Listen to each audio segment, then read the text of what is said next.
Dear parliamentarians, colleagues, friends, thank you for your kind invitation to join the hearing on reforms of information and communication technologies. Being present during the coordination meeting on the 4th of December 2015, I can also notice high and fast development of e-governance reforms in Ukraine. This day I would call as Digital Day of Verkhovna Rada. You know that European Digital Single Market strategy is based on three main policy areas: better online access to digital goods and services, environment where digital networks and services can prosper, and digital as driver for growth. Being earlier involved to the digital politics, since being the first Minister of Administration and Digitization in Poland, and at present representing the European Parliament, I would like to focus your attention to the recent following issues, which I consider as important for digital Europe and for digital Ukraine. Ukraine is on the way to Europe, so the best expression of the common way will be to implement many solutions important for single market at the same time in Europe and in Ukraine. The DSFTA agreement is a good starting point, but we need to do more and more. Also at this new area, as digital single market is as an example of the harmonization of the rules. It is related to the better, much more simplified framework for digital game changer, regulatory and non-regulatory framework.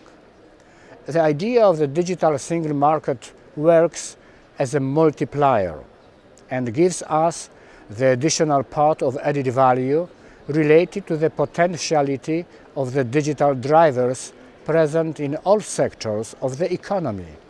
There is not only one ICT sector development. We can see now it is the ICT development in all economic sectors, all branches of the economy. The doubled added value is coming from growth of the digital factors in the modern world. Those digital factors create new opportunities. Firstly, it is based on the new phenomenon, data processing, which builds the data-driven economy. It changes the way we manufacture, increases the productivity, provides new ways of allocation of sources, allows for energy and transport efficiency, supports the smart cities development, and opens the future of the Internet of Things.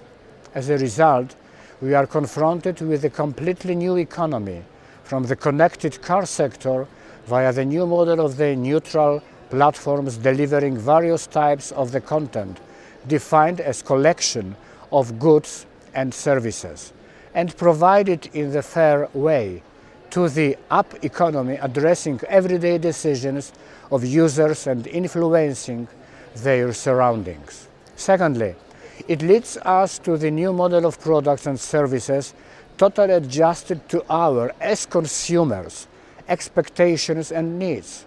It is the phenomenon of the personalization. Everything can be personalized, but very often it requires the knowledge about our habits, individual needs, privacy. So on the one hand, there is the possibility of profiling our customs. On the other, we are starting to understand the process of monetization of our privacy, and at the same time we are defending the digital I, our identity. This is the reason why we need to have the data and privacy protection regulation in place, where trust is a fundamental background for the new digital economy.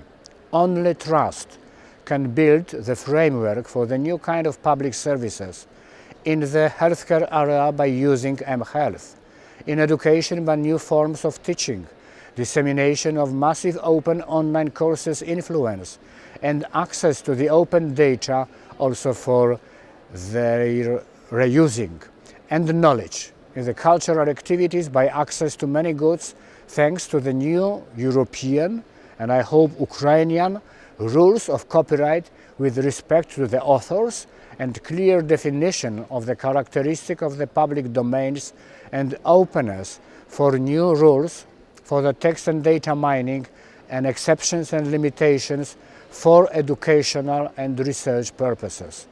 It is obvious that big data development, personalization of products and services, data protection and the digital security in the broad sense are related to the problem of the access to the internet and the framework for global connectivity. The connectivity is the third great opportunity and should match networks and devices.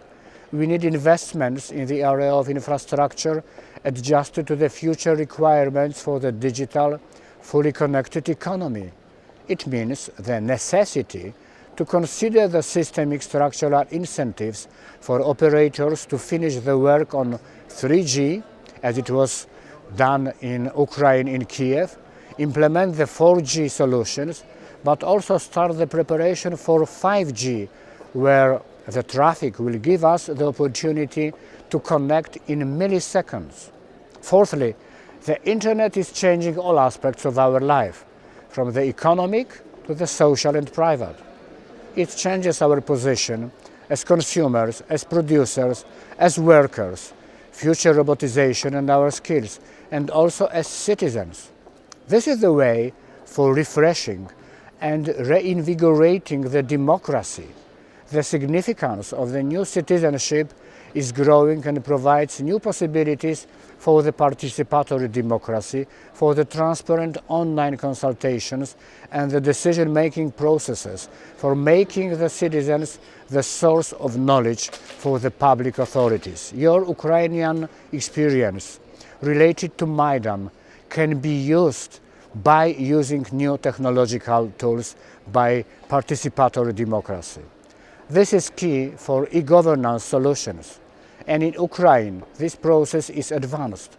We need the e-administration development, public services delivered by the electronic way, using e-signatures and e-identity for better, user-friendly solutions and more trust in relations between citizens and the government. And the only expectation for Ukraine at that area is to have better interinstitutional coordination. The digital is challenging us. The new is the added value of the shift paradigm. This is the unique opportunity to move from open creative minds to the open societies and via the open governments to the open, much more collaborative economy with new competitive advantages. The way for the paradigm shift is from the new technology to the new model of the socio-economic framework for development. And it is key for the future of Europe. And it is key at the same time, I would repeat it, at the same time for the future of Ukraine. Thank you very much for your attention. And good luck in future digitization of Ukraine. And good luck during this day, this digital day in Verkhovna Rada.